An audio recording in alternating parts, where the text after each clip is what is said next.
Hey, you want some hot chocolate? No. What's wrong?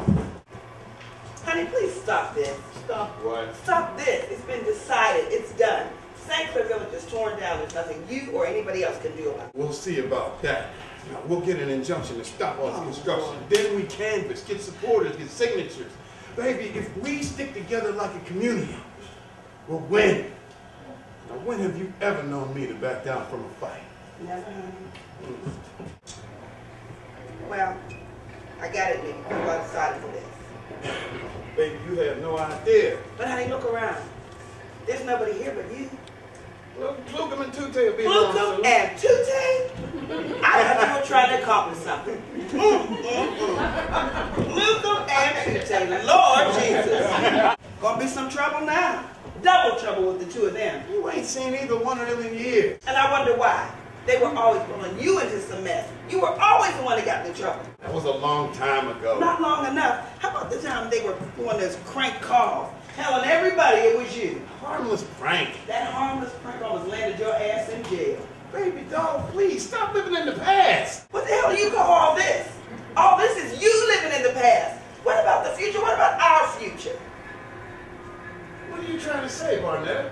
Ernie, this is a lost cause. St. Clair is dead. Now, if you want to do something to preserve the memory of the baby, that's wonderful. But they're not bringing it back.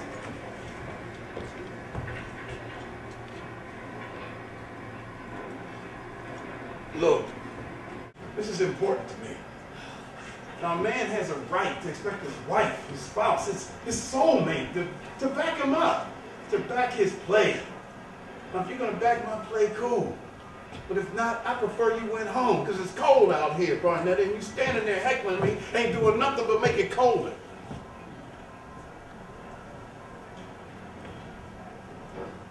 Baby, I have to do this. Fine, I'm going home. But you know, honey, you're right. A wife should back her man's play, provided he's right. But at the same time, a wife should be able to tell her husband when he's being a stubborn fool, with the hope that he come to his senses and say, you know, baby, you're right. So when you, or if you come to your senses, before you and your simple ass friends get yourself in trouble, I'll be waiting for you at home. If I come to my senses and say, you know, honey, you're right. See, it's talk like that that makes a man never, ever want to admit when he's wrong. I mean, what part of baby I have to do this does she not understand? Whether she thinks I'm going to fail or succeed, she's supposed to be with me on it. For better or worse, right? Now, I know she hates dealing with people. So when she decided to go door to door selling Mary Kay, did I tell her she was going to fail because her people skills suck? No! I supported her. You going to sell what? Sell Mary Kay?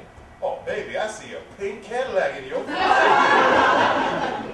And when she went ahead and quit just 2 days later, did I rub it in and tell her that I knew she was going to fail? No, I supported her. Oh, forget them Mary Kay people, baby. You got too much class for them. They wouldn't know class if it bit them in their ass. If I think she's going to fail when she's trying to fit into them jeans, fighting them, I'll be in the next room rooting for her. Come on, baby, pull! Pull! And then when she comes sauntering in, can't walk, can't breathe, and asks me, do these make me look fat? I say, no, baby. Baby, you just as sexy as the day that I met you. And I say it like I mean it. Because I do mean it. For the most part. I used to get in the mirror practicing saying that shit. Now that's the real work in a relationship. I know it's bullshit, but I learned that's one of them things you just have to do to keep your relationship together. There are times when you just got to tell them what they need to hear. I know I'm lying, and she know I'm lying.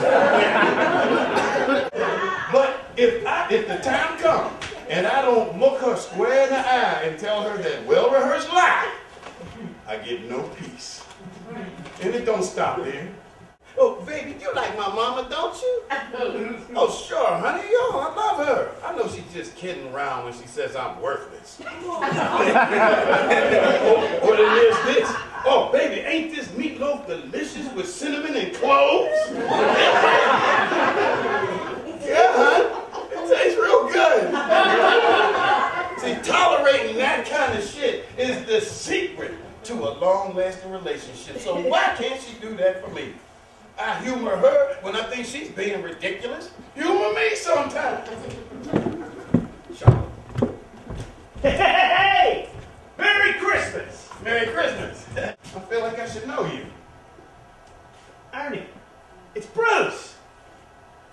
Bruce, now I knew two Bruces. Bruce Grover, and then And your best friend, Bruce? Bruce Piso! You ain't no Bruce Piso. Oh, man! Ernie, it's me. All right. You Bruce. All right, tell me something that only Bruce would know about me. Come on. Man, you put me on the spot now. Come on. All right, okay. My mom and dad were having a New Year's Eve party just 1 year. And me and my sister were playing with you and your sister down in the cellar. And that's when you suggested that we take off all our clothes. Whoa, stop! Bruce!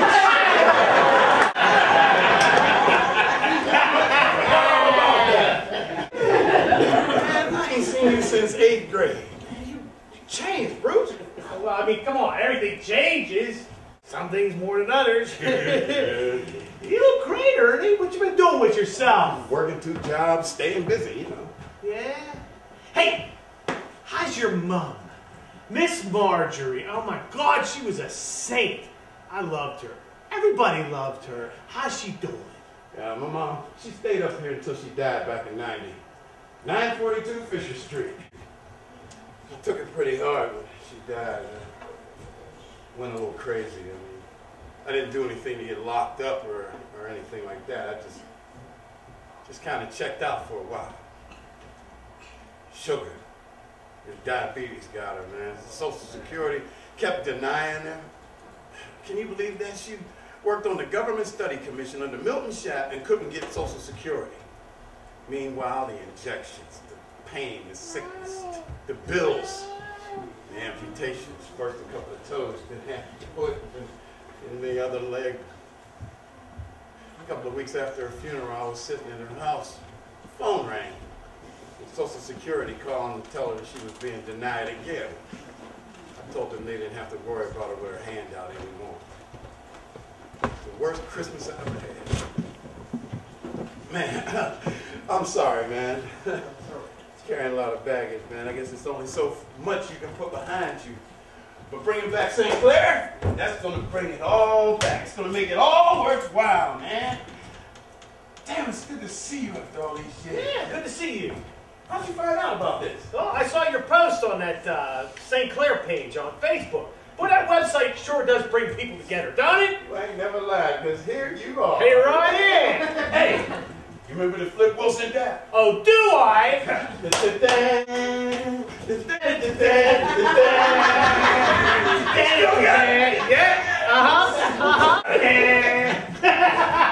Hey, look over there, Bruce, in the woods. Remember that time we found that dead possum? Oh, you thought it was dead till you poked it with that stick and it raised up and hissed at you and you took off running. Yeah, like to have a heart attack, yeah. You ran right over me. I had PF Flyer tracks on my t-shirt. We thought it was a big old rat. Yeah, man, those were some good times. Oh, hell yeah. Hey, have a seat. Man, so many memories. Boy Scouts and night gym. God, I remember my mom, when we first moved into the village, she cried because it was the first time in her life that she ever lived in a place that had hardwood floors. Yeah, thanks, man. Yeah, my dad playing softball for the St. Clair integrated team back in the 1950s. You know Mr. Smolinski played for that team? Big smoke. Yeah, God. Raiding gardens down on Schiller Street. Teen parties at the rec center. Down at the rent office doing the old hibbity-dibbity. Yeah, hey, jumping off the roofs of the row house. That was your crazy. Hey, you remember how we used to cut through those woods over there and go sneak off and buy Mission Orange Pop and penny candy at Benny King's? Yeah. So many memories. I think that it's all gone. It's like a hole in my life. One of my Facebook friends was just saying that it's like they're trying to wipe the memory of us away. That's what I keep trying to explain to my wife. It ain't right. I mean, everybody's got some kind of legacy, you know, some kind of history. This is ours, and I'm trying to do something to bring it back, man. I mean, well, I don't know about bringing it back. My wife says I'm being unreasonable. What's unreasonable is completely erasing a community, putting up some shit in this place and want to call that progress. I mean, they laid waste to our home. They didn't just tear down the buildings. They ripped out all the trees. The trees, man. They're not trying to leave a single trace of us up here, man. It ain't right. Well, look, man, I'm with you, buddy. So, what do you got in mind? Well, I figure we can get an injunction. Hi. Hi. Merry Xmas. Merry Xmas? Now what the hell's Christmas anymore? Every year it's more mess and less Christ. I said, what's the use? Hey, you the guy that posted this on Facebook? Yeah, at least you look like your picture. You know, I hate it when I see somebody's picture online, and then when I meet them in person, they look absolutely nothing like their picture. Hey, I do online dating sometimes. We the only ones that showed up. So far. Hey, there's more people that's going to be coming. Yeah, I remember you. Gracie, right? Yeah. Gracie Sacco! You got two sisters, Jody and Nancy. Still got. Hey, when's the last time you saw Sandy Schmidt or Jenny Sexout? Oh, man, I haven't seen either of them since high school. You either, for that matter. Hey, up, Carrick. Remember chemistry class? Yeah. Yeah, did you ever get over your crush on Ms. Siger? You had a crush on your chemistry teacher? Yeah. Man, I forgot. You wouldn't saw that. I had a little lightweight crush on her. Oh, yeah. Man, she looked like Michelle Lee. She was hot. I was her best student. Yeah, teacher's pet was more like it. Oh, yeah? You know, he used to suck up to her so much, she gave him a big desk up front, right next to hers. Wow. Was it really like that? No. Uh-huh. I did really have the desk though. She was so cool. She was the greatest, man. She used to let me take experiments home and because I was her best student. Oh, I still had my chemistry set. You remember when we were getting off those Gilbert chemistry sets? Oh boy, do I. You were around back then, weren't you, Gracie? What? Every year after Christmas, we tag along with the Mortimers and the Rushkoffs and Bill Hamilton, and we gather up all the old Christmas trees and we pile them up in the dump on Mountain Street. Wait, you mean down where the playground and ball field, down by the Philip Murray School is? That was a dump? Yeah, big old dump. Don't you remember? Well, anyway, we gather up all those dried out old Christmas trees, pile them up, set them on fire. Yeah. And all the grown-ups would come down and watch. And one year, as the tradition grew, one of the mad scientists in the village, who loved to blow things up, decided to put his own homemade exploding device in the middle of the pile. Only this particular mad scientist couldn't wait till evening to start the pile ablaze. He decided to light it off in the middle of the afternoon, and it all went up in one big boom! Scared the shit out of the whole neighborhood and discouraged any future experiments. Yeah, right, it did. Yeah, you're lucky that nobody got hurt when they were standing next to that pile. I mean, if they were standing next to that pile when it blew up, oh boy. Come on, man. Nobody got hurt and nobody got in trouble. Yeah, lucky for you. Nah, man, you telling it all wrong. Let me tell it to you again so you can stop balling it up. Dog, I said I know the damn joke. What y'all arguing about? I told him the joke. He go around retelling it all wrong. Cuzzo, I said I know the joke. Now, every time I try to tell it, he keep interrupting me. Want people to think he the only one know how to tell a joke. All right. You say you know the joke? I bet you $10 you can't tell it without messing it up. Go ahead, tell it. All right. There was these two dudes. Wrong. There was 3 dudes. Come on, man. Pay up. Pay up. Come on, dog. Cut him some slack. Let him start over. We want to hear him tell it. All right. All right. All right? So you want to shut up so I can tell it? I ain't gonna utter a word, homie. You got the floor. Go ahead, tell it. Okay, solid. There was these 3 dudes sitting at a bar. Each one of them had a tall glass of beer sitting in front of them, all right? You had your bougie dude, your blue-collar dude, and you had your thug. All of a sudden, at the same exact time, a big black fly landed in each of their glasses of beer. Now, the bougie dude pushed the beer aside and said, "Oh, I couldn't possibly drink that. Oh, no, no, no." The blue-collar dude, he picked the fly up out of his beer, threw him over there, and just kept on chugging. But when the thug saw the fly in his beer, he snatched that fly out of his beer, pulled out his pistol, and said, "Spit my hooch out, nigga! Spit that shit out!" Now, nigga, give me my $10.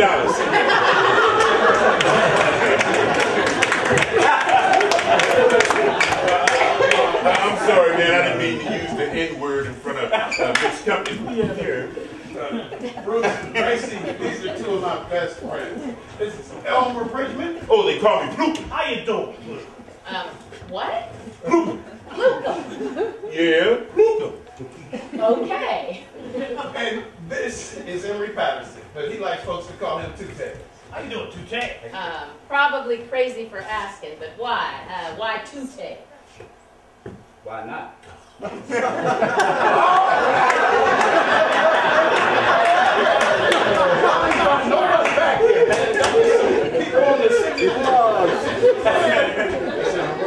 man, we got a few names, but people pretty much saying the same thing.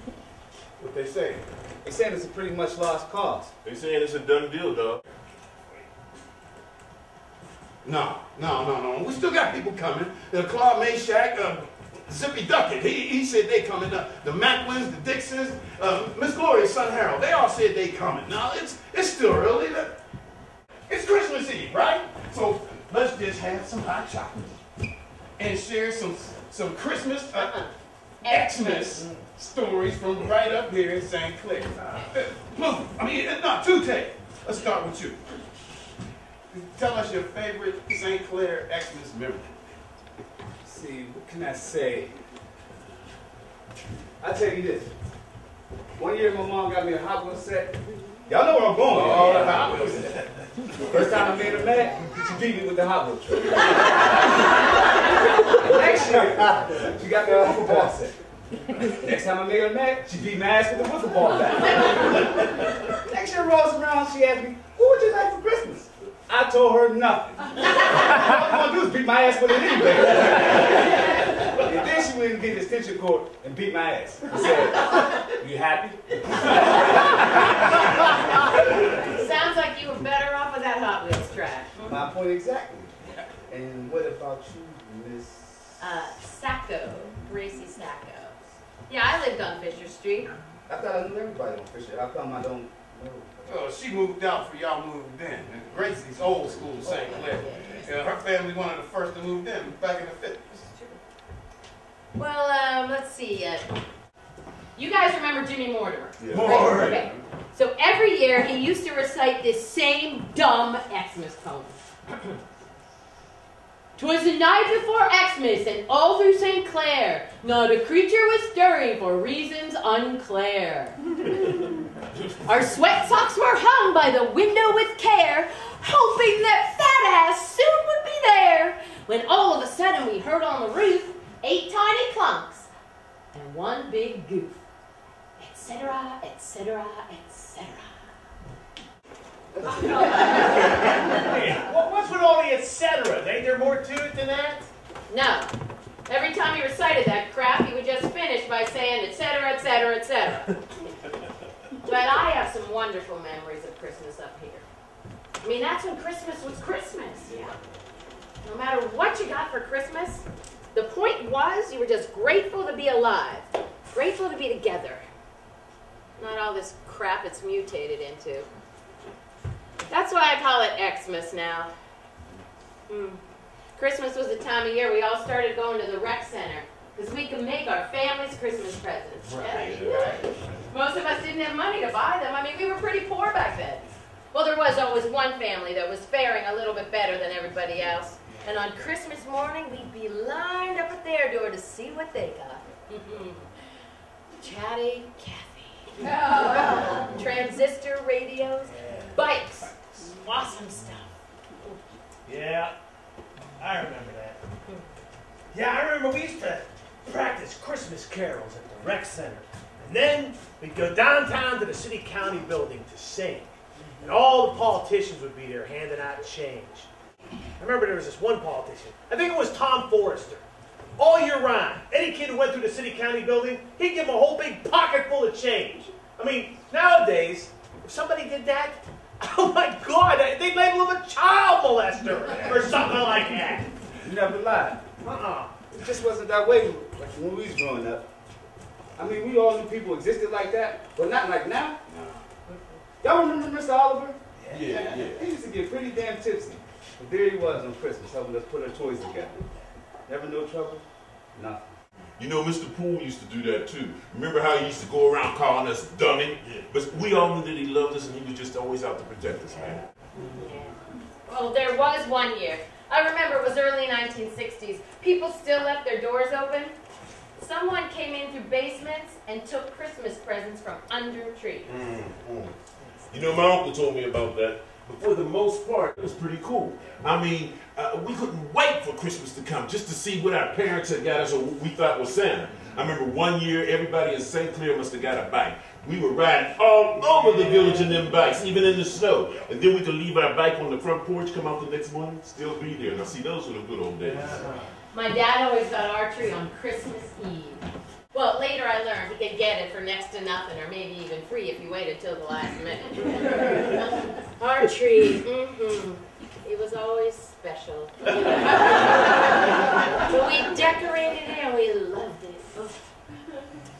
Hey, who's that walking up this way? Is that? No. Yeah, David!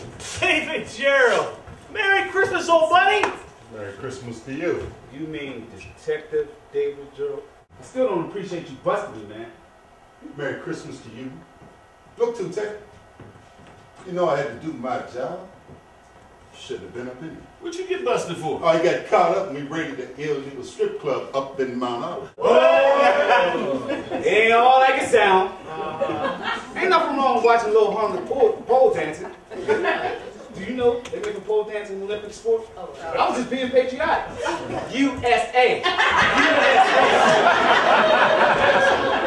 So what brings you up here? Did the man bring you up here to shut us down? We ain't breaking no laws. I know. Everything's fine. I just need to talk to Ernie for a minute. Ernie, can I holler at you over here for me? Hey, you still going ice fishing with us, ain't you? You bailed on us last time you got that text message. I hope she was worth it. Come on, Ernie. I was on call. You know I had to go. All right, man. I'll let you slide. What is it? You got a look in your eye like you on a case or something. What's up? It's Barnetta. She called me up and said that you haven't been acting like yourself lately. She sounded like she was real worried about you. She asked me if I'd come talk to you. My wife sends a cop to talk to me. She been against me from the get-go about this, but she don't care.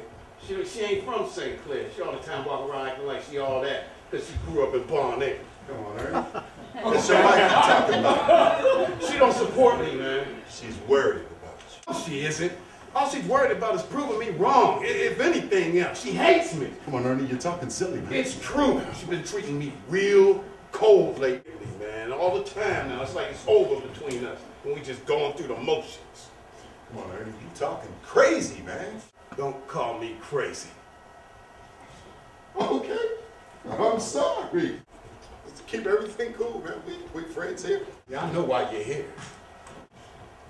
You do? Yeah. But you won't stop me. All right? So what I didn't get the supporters? So what I didn't get the signatures? But I'm still not the only one that knows the wrong that's being done up here. You think I'm crazy. But I'm serious about this, man. Okay. People don't want to listen to me? Time for plan B. What the fuck? We're armed. Ernie, it's okay now, Ernie. Just look. I'm here. I'm listening to you. Oh, man. You don't have to do this. We love you, Ernie. Come on. Come on. You stay. Go. Oh, man. Look what they hit. Snap. Shut up.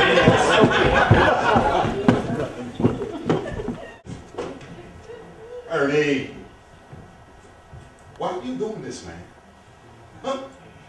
Because I have to. Because this place matters to me. This place matters to me, too. Now, look, shit, there are going to be more cops here in a minute. Now, I'm going to have to tell them your demands are something. All right? Look, let me help you. Tell me, what is it that you want?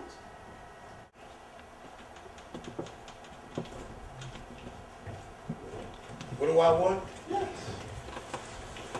I want to run up the city steps between Cresswell and Fisher Street. My girl Pearl used to live at the bottom of those steps, right across from the mill sacks. I used to slide down the railing all the way from the top to the bottom. And then Pearl would be waiting for me by the side door. I'd leave out of her house. I would bolt up those steps in less than 10 seconds. I felt like Hercules hurtling up Mount Olympus. Couldn't nobody run them steps faster than me. I wanted another shot at those steps. But now they're gone. I want to climb up every tree that I carved my name in. That's at least 20 trees. Yeah. We used to tease dogs and run up them trees. We didn't all the time make it. I'd like to climb just one of those trees right now. But they're gone. I want to stand at the top of Fisher Street and watch the sun set behind St. Joseph's Church. I want to play a game of 33 at the hoop court down on Coney and Cresswell, and then go across the street and swim in the Thomas E. Campbell pool. I want to watch the fellas shoot dice out in front of the rent office, and then run around the back to a social at the rec and do the hopping gator. I want a Savage Skulls jacket. I want all these things. But now they're gone. They're all fucking gone. Ernie, come on, man. Tell me something I can tell. No! This is where I started out. Oh, my roots are here. This is where I spelled my first word. This is where I got my first bloody nose, my first job, my first kiss, my first child. My first everything is right here, David. And God damn it, I want it back. Ernie, listen. I grew up here. I got just as many good memories about this place as anybody does. But that ain't all I remember. I remember people stealing so much from the Giant Eagle down the street that they closed that motherfucker down for good. I remember kids flying around these very corners in stolen cars. I remember people getting stabbed over who get the first swig out of a jug of Thunderbird. Folks' houses getting firebombed. The prettiest little girls in the world get raped and murdered. Their body parts found over the side of the hill over there. Hey, you remember that crack cocaine epidemic in the 80s and 90s that turned good decent people into thieving ass zombies? Huh? That shit killed people right up here. Businessmen, athletes, homecoming queens. You had all your firsts up here, huh? Well, I had a few of my firsts up here too. Back when I first joined homicide, this is where I investigated my first murder. Oh, hell yeah, the victim was a 15-year-old boy. Killed right down there in the cut on Fisher Street. Single gunshot wound to the back of the head. 15. He was a good kid. He was a smart kid. He was more than just somebody's goddamn statistic. He could have been anything he wanted, but now he's going, how do I know? Because he was my nephew. My nephew. There was a lot of good and a lot of bad up there, but eventually as time went on, the bad outweighed the good. I'm sorry it is. Just go, hey, stand down, Detective Detail Homicide. Do not move in. Hold your fire! Hold your fire! Everything's under control. Get the construction crews out of here. Establish a 100-foot perimeter. Nobody inside. Do not move in. Everything's under control.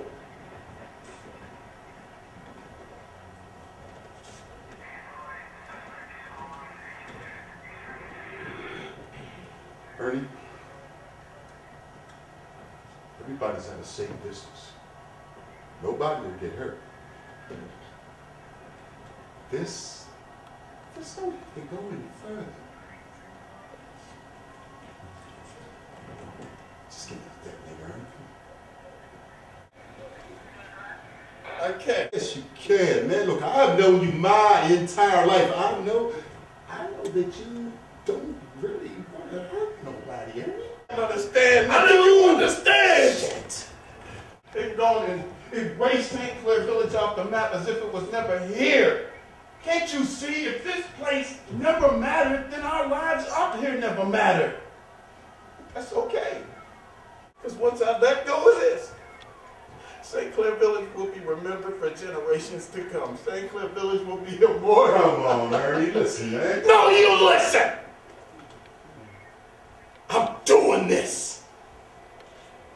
Even if you shoot me right between my eyes, we go.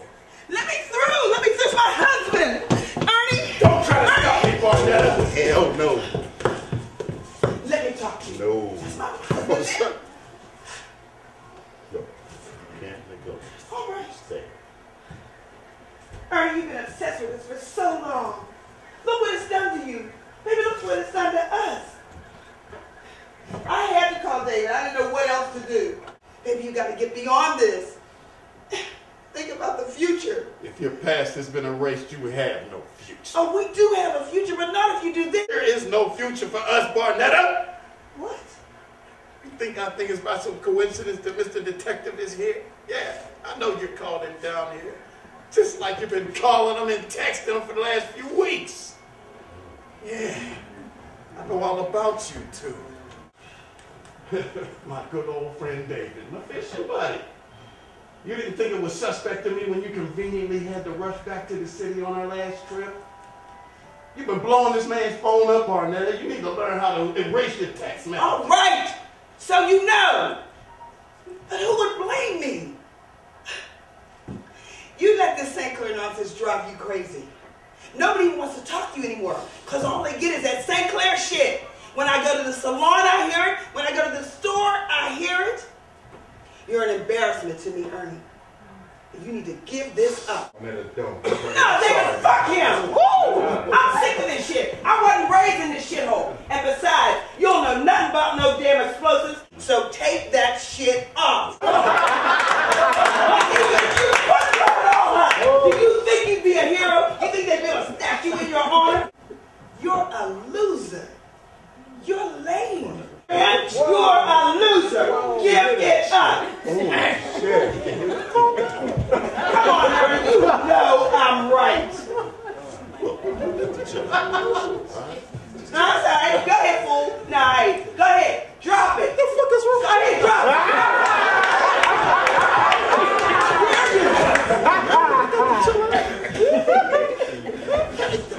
Barnetta, I know you've been waiting to hear these words from me for a long time. You know, honey, you're right. Wow. Merry Xmas, baby. Oh. What I tell you? Oh, yeah. See, I told you. Lame.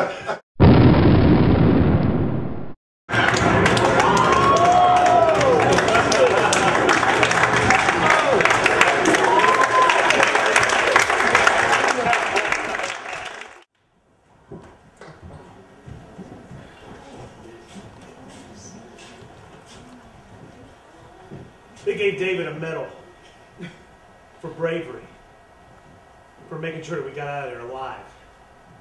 It's been 3 years since then. Every year, I try to leave a wreath in memory of those we lost that Christmas Eve. So many unanswered questions remain. The main one being why?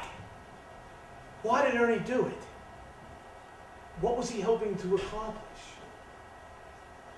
Later, Ernie's therapist came forward and said that he put him on some antidepressants that sometimes give patients thoughts of suicide. Word had it that there was something going on between Ernie's wife and the detective. Maybe it was both. Maybe it was neither. Whatever happened in their final moments is known only to the three of them. Without a doubt, Ernie loved living on this mountaintop. Maybe he thought that if he could make St. Clair Village live on, that he could live on. If only he'd have gone about it another way. If you go to the St. Clair Village website, you'll see that its motto is, the brick and mortar are gone, but the families live on. So if you have family that needs hugs, hug them. If you have family you haven't spoken to, reach out and speak to them. And if you have family that needs you to listen, then by all means, just sit down and listen to them. Have a blessed holiday. Peace. Amen. Amen.